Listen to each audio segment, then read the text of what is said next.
Maybe. Okay, so we are very happy to have a talk by Felipe Díaz-Jaramillo talking to us from Berlin. Felipe, go ahead. Thank you very much. Can everyone hear me? Okay, so first of all, let me thank the organizers for making this event possible and also giving me the chance to speak here today. And what I want to do in this talk is to show you how one can construct a gauge-independent kinematic algebra in self-dual Yang-Mills theory. If that sentence doesn't tell you anything right now, hopefully that will change by the end of the talk. So this talk is going to be based on this paper that I wrote in collaboration with Roberto Bonezzi and Siembra-HoLAGrav. And before I talk about the results of this paper, I would like to first give you a bit of context and also a little bit of background and motivation behind our work.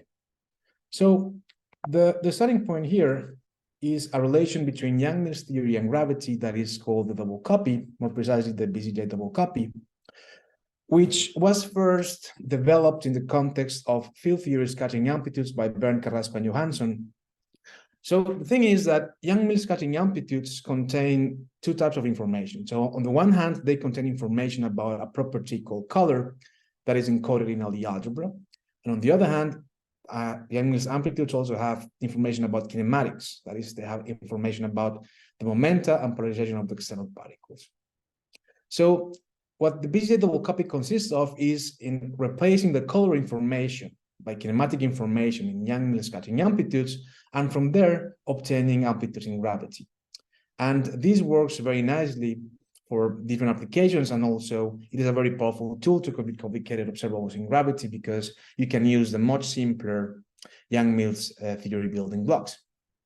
Now, in order to be able to implement this double copy, what you have to do is that you have to make sure that certain algebraic conditions are fulfilled, and sometimes one also has to make some gauge choices. Now, these algebraic conditions that I'm not going to get into detail here basically put color and kinematics in the same footing, and then they give rise to the following question. So just like there is a Lie algebra underlying the color degrees of freedom of Yang-Mills theory, is there in some sense an algebra underlying the kinematics of Yang-Mills theory? And this question has been addressed by many people in many different contexts. And also, let me tell you that this also extends beyond Yang-Mills theory to other theories with color degrees of freedom.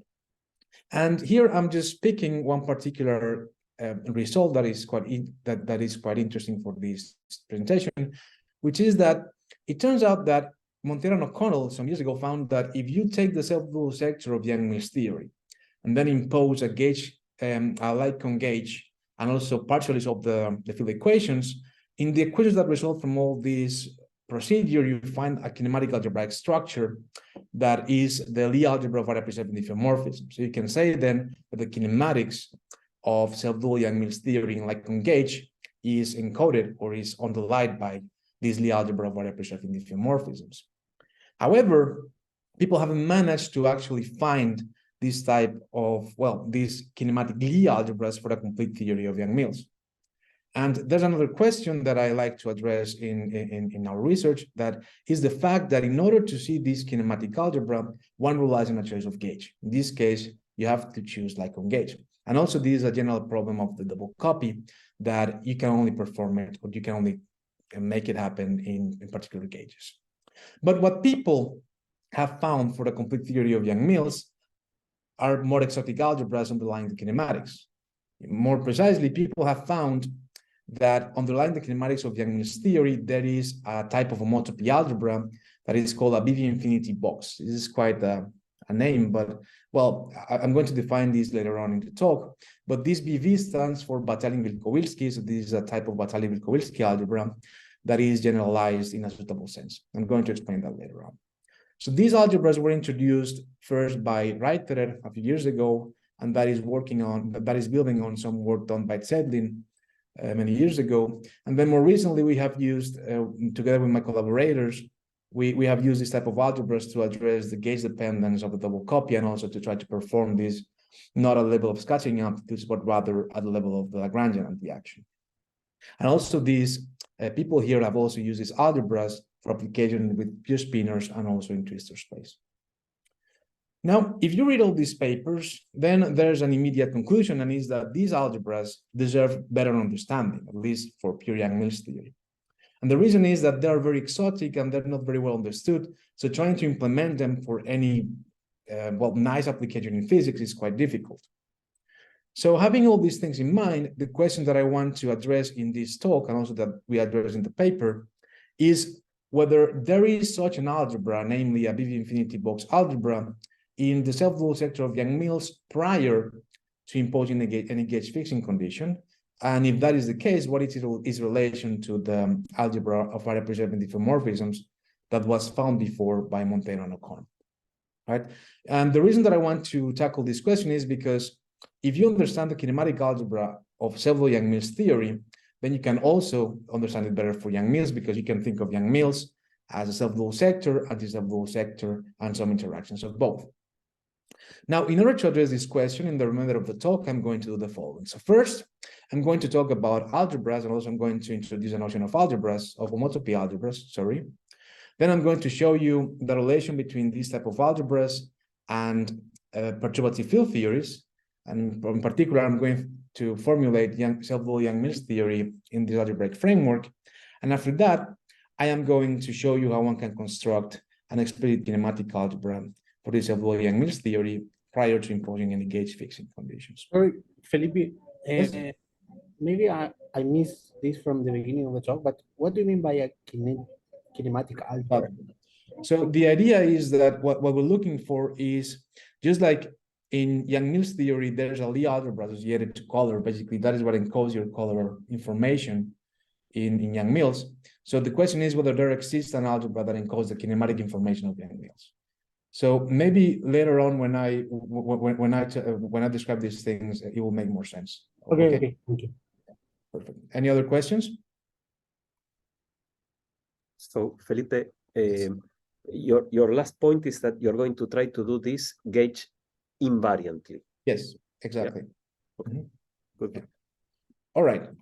So if there are no more questions, let me now start with the first part of the talk, which is about algebras.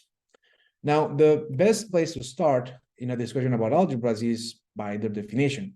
So an algebra is a vector space V equipped with at least a bilinear map, that is a thing that takes two inputs and gives us one output. And we sometimes call this map a bracket or a product. And we classify algebras then according to the type of relations that these bilinear maps obey. Here I have a few examples. For example, an associative algebra is a vector space equipped with a product that I call here circ that obeys this relation that is just associativity. Similarly, a Lie algebra is a vector space equipped with a Lie bracket that is a bilinear product that obeys the Jacobi identity, which I write in this way. So here, this cyclic means just two more terms of cyclic permutation of this combination of inputs. And you can have things that are a little bit more elaborate, like for example, Poisson algebras, where you have both an associative product and a Lie bracket, and then they have to obey this compatibility relation that I call homotopy, that I call Poisson compatibility relation. So this should be familiar to you from classical mechanics, where this Lie bracket is just the Poisson bracket of classical mechanics, and the associative product is then just the product of functions on phase space. Now we call these algebras strict because these relations are obeyed strictly, in the sense that they are obeyed. So homotopy algebras are generalizations of these strict algebras, in that the defining relations don't hold exactly or strictly, but rather hold up to homotopy. Now let me show you what this up to homotopy means. And to do that, I'm going to work out the explicit example of a generalization of a Lie algebra that is called an L-infinity algebra. So an L-infinity algebra is a graded vector space equipped with a bunch of multilinear maps, Bn, that obey a set of relations that are called L-infinity relations or generalized Jacobi identities. Now, a graded vector space is just a vector space that is constructed as the direct sum of a bunch of vector subspaces, and then to each one you assign an integer number I. Then these Bn take n inputs and give one output. And in principle, you have an infinite number of relations between these brackets. But here, I'm displaying perhaps the most interesting relation, which is the generalization of the Jacobi identity. So in the left-hand side, we have the combination of terms that should vanish in the algebras, namely if B2 were a Lie bracket or define a Lie algebra, then this combination of terms will vanish. But here we're dealing with homotopy algebras, which means that the Jacobi identity holds up to homotopy, meaning that the failure of the Jacobi identity to hold is governed by this higher bracket B3 and a unary bracket B1 that I call the differential. So here you can see the difference between Lie algebras, where the relation is obeyed strictly, and homotopy algebra, where the relation is obeyed up to homotopy. And these algebras are quite interesting because they are the mathematical structures underlying perturbative field theories, pretty much like Lie algebras are usually the algebraic structures or the mathematical structures underlying continuous symmetries. Okay, so what I want to do now is to show you how one can then encode perturbative field theories using this algebraic framework. But are there any questions at this stage?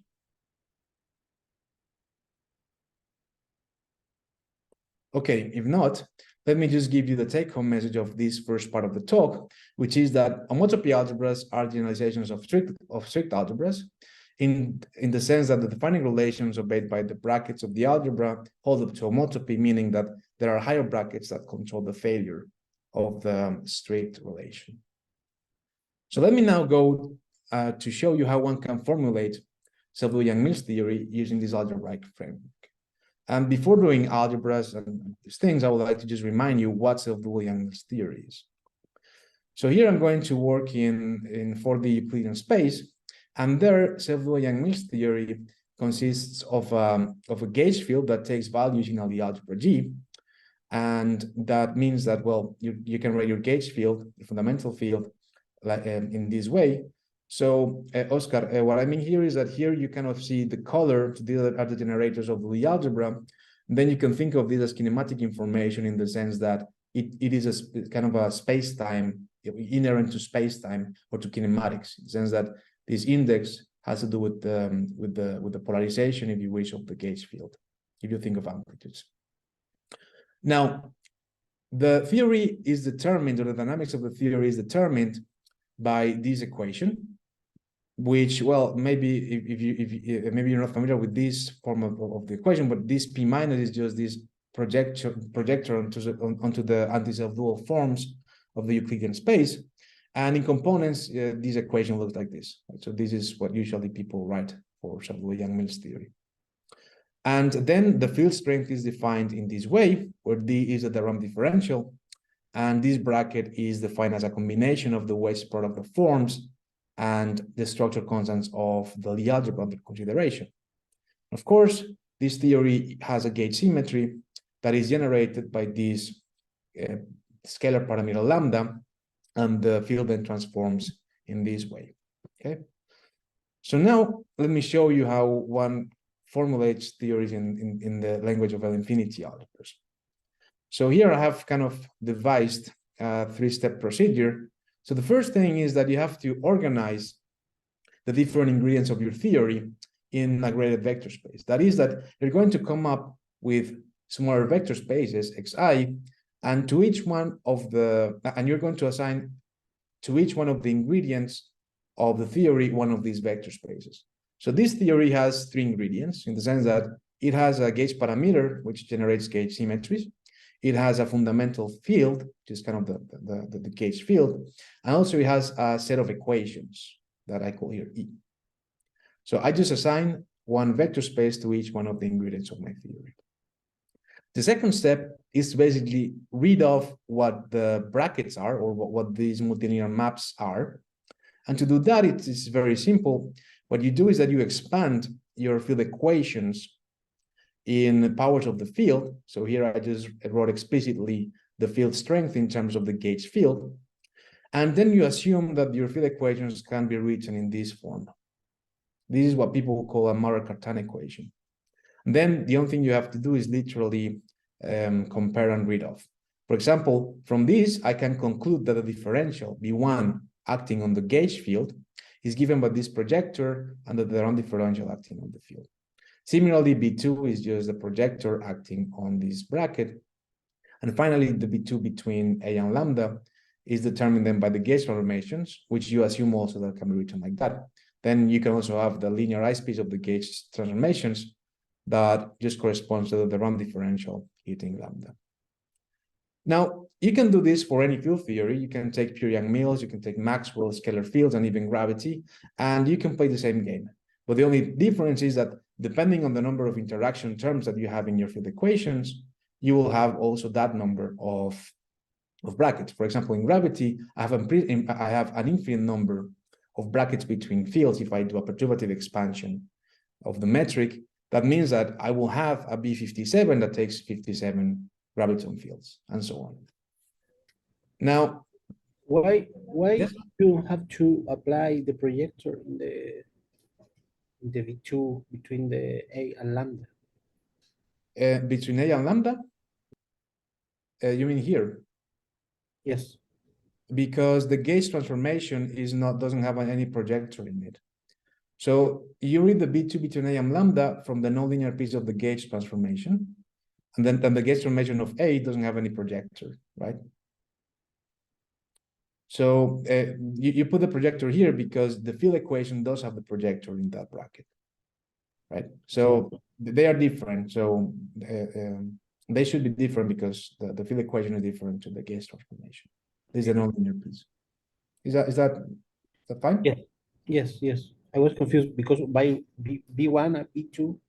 Yes, it is difficult. I mean, it's a little bit confusing, but let me say that all the brackets, all the maps act differently on different objects on this thing that we call a chain complex. So all the maps act differently here, there, and there. For example, here the B1 on lambda acts as just the RAM, whereas B1 on the field acts as P minus the RAM.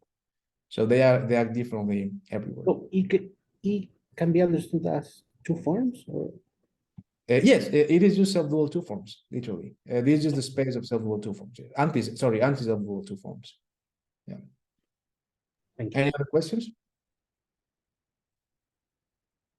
Okay, then the last step in this algorithm to formulate field theories in this language is to check the L-infinity relations.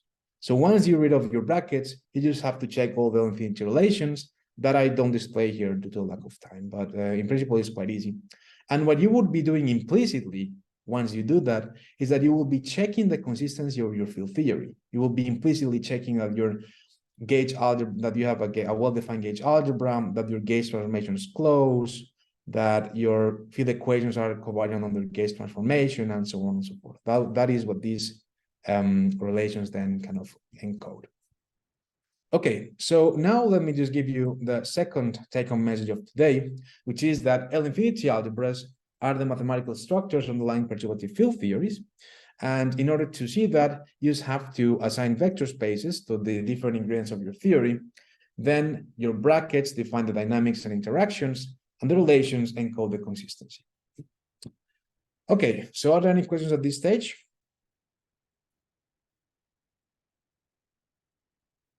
All right, so now let's go to the last part of the talk, which is trying to construct this kinematic algebra of self-dual Yang-Mills theory. So before trying to construct the algebra, it is worth noting that all the elements of the L-infinity algebra actually exhibit a manifest factorization between color and kinematics, right? For example, if you look at the gauge field, it is obvious that there's a factorization in the tensor product sense between the kinematic information, which is kind of the space-time information, if you wish, and the color part, which is just the generators of the Lie algebra. Similarly, if you look at the space of equations, you also have the basis of the space of forms, and also here the gauge algebra, and similarly here for lambda. But here you have to put a 1 because it is a zero form. Now, it turns out that this is not just that the elements factorize in this way, but the brackets also factorize between color and kinematics. Means that I can write the B2 between two fields as a factorization between a kinematic product M2 and the structure constant of the gauge algebra. Similarly for the bracket between A and lambda. Now, this kinematic bracket then just consists of anything that is associated to the algebra forms on a manifold. So you see this only contains kinematic information in the form of differential forms. Right? So one can conclude then that this infinity algebra of Self-Yang-Mills factorizes into a kinematic piece and the algebra. Similarly, all the elements of that algebra factorize in this way. And let me mention here that this is not just for Self-Yang-Mills, this is also the case for pure Yang-Mills and also for Chern-Simons theory. But I mean, then that is, that will be in another occasion, I guess. Okay, so naively, you can, well, the question that we have to kind of answer now is what type of algebraic structure is this K?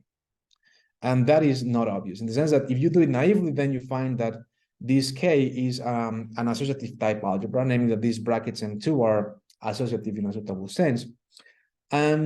But that is not what we're looking for. Remember that we're looking for this super exotic algebra, this super exotic BV infinity box algebra. So we have to do something to find it.